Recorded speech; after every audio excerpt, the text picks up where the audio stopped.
দিয়ে উঠে তারা ধানের পাতো পাতো দিচ্ছিল, যেটা বীজতলা বলে।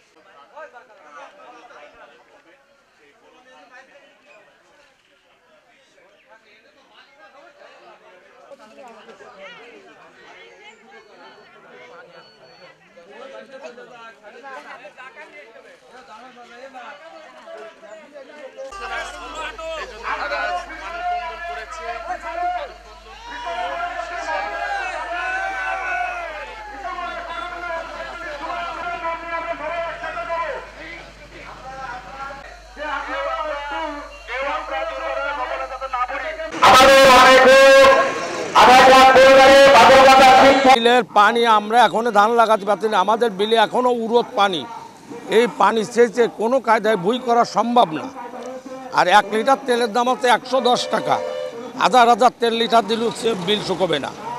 এই জন্যে আমরা এই জায়গায় দাঁড়াইছি। আমাকে প্যানের প্রিয়, আমাকে বিল না খাই আমার মরতে হবে, এই হচ্ছে আমাদের বড় কথা। আমরা চাচ্ছি যে আমাদের এই গেটটা কয়েকদিন বন্ধ থাকলে আমাদের বিল আমরা ধান লাগাতে পারবো, পরবর্তী ওরা পানি ছাড়লে আমাদের অসুবিধা হবে না। বিল পাবলার সমস্যা সব দিন, এই পানি নিষ্কাশনের সমস্যা সব দিন থাকে। গত বছরও আমাদের পানির জন্যে অনেক জমি উঠছিল না। আমাদের এলাকার এই বিল পাবলার কৃষকরা আন্দোলন করে ময়ূর নদীর যে বাঁধ ছিল সেই বাঁধ কেটে দেওয়ার পরে আমাদের এই পানি নিষ্কাশন হয়েছিল, ধান লাগাতে পারছিল। এইবার সেই পানি নিষ্কাশন হচ্ছিল, বিল ডাকাতিয়ার সমস্ত পানি এখন ওই বড় গেট পুরো উঠাই দিয়ে আমাদের যে ক্ষতিগ্রস্ত হচ্ছে, এখন উপচে পড়ছে আমাদের বেড়ির থেকে উপচে ফিরে গের বেড়ি তলিয়ে যাচ্ছে। 1 বিঘে জমি থেকে আমরা 2টো মেশিন লাগিয়েছি, 50 লিটার তেল লেগেছে 1 বিঘে জমি শুকাতে, তাই আমরা শুকাতে পারছি না।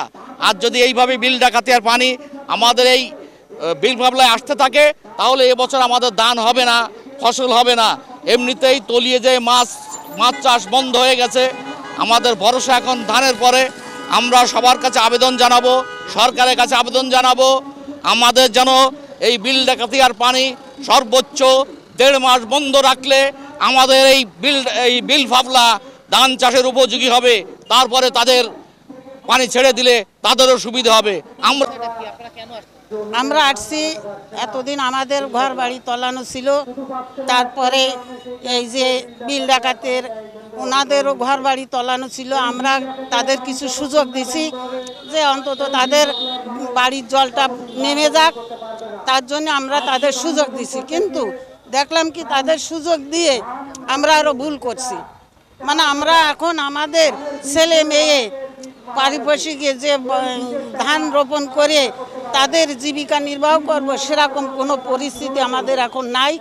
এই জন্য আমরা সবাই মিলিতভাবে এখানে দাঁড়াইছি যে আমরা আমাদের ওই গেট বন্ধ করব, আমরা আমাদের বিলের ধান রোপণ করব, আমাদের ছেলে মেয়ে বাঁচাবো। এই জন্যে বিগত বৃষ্টির মৌসুমে কৃষকদের চরম ক্ষতিগ্রস্তর মধ্যে পড়েছি মৎস্য বিলুপ্ত হওয়ার কারণে। এখন চলতি বড় মৌসুমে যদি ফসল উৎপাদন করতে না পারি, আমরা বিল পাবলা এলাকার এবং দক্ষিণ অঞ্চলের অনেক লোক খাদ্য সংকটের মধ্যে পড়ে যাব। আমাদের জীবন জীবিকা এক চরম সন্নিকটের মধ্যে পড়ে যাবে। যেহেতু বিল ডাকাতিয়ার পানি আমাদের বিল পাবলার মধ্য দিয়ে অপসারণ করা হচ্ছে, এইভাবে যদি সারা বছর অপসারণ করা হয় তাদের বিলে ধান রোপণ করা সম্ভব না। যে আমরা গেট বন্ধ করে দেব, আইনগতভাবে আমরা যে পরিস্থিতি আসুক না কেন আমরা আইনের প্রক্রিয়া চলার চেষ্টা করতেছি। যদি সরকারি কর্মকর্তা যারা আছেন দায়িত্বে, তারা যদি আমাদের এই পানি বন্ধ না করে, আমাদেরকে সুরা না দেয়, এবং আমরা এরপরে আমরা বিভিন্ন রকমের কর্মসূচি দেব। এখন আমরা সেটা সিদ্ধান্ত নিতে চাই, কী কর্মসূচি দেব সেটা স্থানকাল পাত্র ভেদে বলে দেবে। এই দক্ষিণ অঞ্চলে বৃষ্টির কারণে ঘের ভেড়ি সহ সব তলিয়ে গেছে। তারই অংশ হিসাবে এই 28 হোল্ডারের যে পানি, সেটা আমাদের এই বিল পাবলার উপর দিয়ে আমরা সংস্কারের জন্য অনুমতি দিয়েছিলাম। কিন্তু এখন আমরা দেখতে পাচ্ছি যে আমাদের এই বিল ডাকাতিয়ার পানি যদি আমাদের এখন থেকে আরও 3 থেকে 4 মাস এভাবে পানি চলে, তাও কিন্তু আমাদের পানি শেষ হবে না। মানে বিল ডাকাতিয়ার পানি ধান লাগানো যাবে না। 28-এর এক যে পোল্যান্ডের যে 3টা গেট ছেড়ে দিয়েছে, একটা গেটের পানিও এখান দিয়ে সরতে পারছে না। 3টা গেট ছেড়ে দিয়েছে। 3টা গেট ছেড়ে দেওয়ার কারণে আমাদের বিলটা প্লাবিত হয়ে যাচ্ছে। আমাদের মাছ শেষ হয়ে গেছে, পাতা নষ্ট হয়ে গেছে, সবজি গেছে। এখন আমাদের ধান লাগাবো। আমরা ডিসি সাহেবকে বারবার বুঝাইলাম, টিওনো সাহেবকে বুঝাইছি, তাদের কাছে আমাদের দরখাস্ত দেওয়া আছে এবং যত থানায় আমাদের দরখাস্ত দেওয়া আছে, প্লাস যত চেয়ারম্যান আছে 3-4টা ইউনিয়নের চেয়ারম্যানের কাছেও আমরা বলছি আপনারা আসেন, আমাদেরকে একটা গেট ছেড়ে দেন। একটা গেট দিয়ে পানি ঢুকলে আমাদের বিলটা জাগতো। 3টা গেট ছেড়ে দেওয়ার কারণে আমাদের চরম ক্ষতি হয়ে যাচ্ছে। আমাদের এই এলাকা, এই বিলপাবলা মৌজা, আমরা চাচ্ছি এই গেটটা না বন্ধ করে দিলে আমাদের কোনো উপায় নেই। এখন অনেকক্ষণ এখানে আসলে আমরা 10 মিনিট যেহেতু একটু সময় আপনারা